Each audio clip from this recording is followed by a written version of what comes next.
So, what is the difference between a centralized exchange and a decentralized exchange? Well, as the name implies, exchanges exchange digital assets. These are usually cryptocurrencies, but they can include any asset, digital asset that's stored on a blockchain. Now, most people that are watching this video are going to be using a centralized exchange. This is primarily because they're usually cleaner and have a simpler user experience. When I say cleaner, I just mean how they're designed.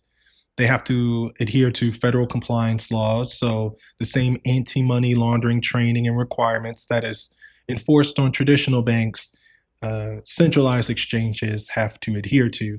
And then they're the direct gateway to your bank. You can't withdraw money from a decentralized exchange directly into your bank account. Centralized exchanges will have you share your routing and your checking account number, so you can get those withdrawals directly back into your bank account, which is the goal at the end of the day. So the primary reason you would want to use a decentralized exchange is because you get to maintain ownership of your assets.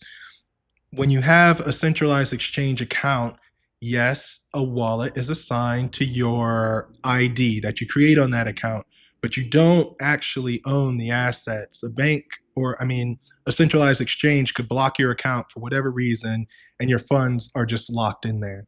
Whereas with a decentralized exchange, it's your wallet, you can move it around apps, you have full control. You also have more access to more exotic digital assets, and the fees are usually cheaper. Centralized exchange is going to tax you on all buys and all sells.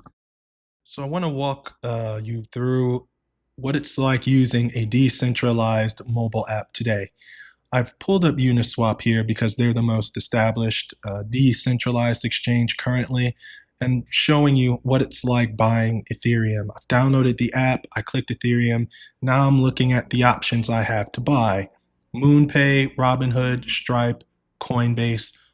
These are the options. I can directly buy digital assets, cryptocurrency, on Uniswap. Now I believe I'm about to click over to either MoonPay or Stripe, as I just tried to see what the interface is like. This is trying to connect to MoonPay. And then I remembered I don't really use MoonPay, so I came back and tried to use Stripe instead, because that's just what I'm most familiar with. And upon clicking Stripe, it just brings you up to a very familiar login screen with your email.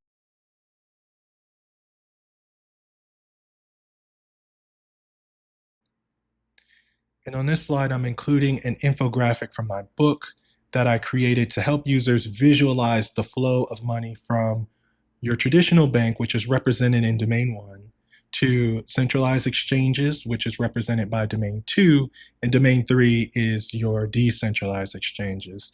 You'll notice in domain 4 is vault. That is to represent cold storage, or a wallet you have that never connects to a decentralized exchange. You only send money to it, or send money from it. It never is supposed to connect to any sort of application.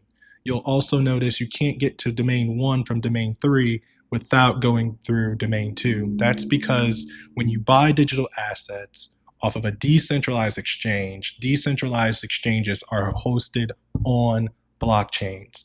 You have to send them to a centralized exchange so they can take the money from the blockchain, swap it for something they have, keep in their treasury, and then that money you can then send back to your bank.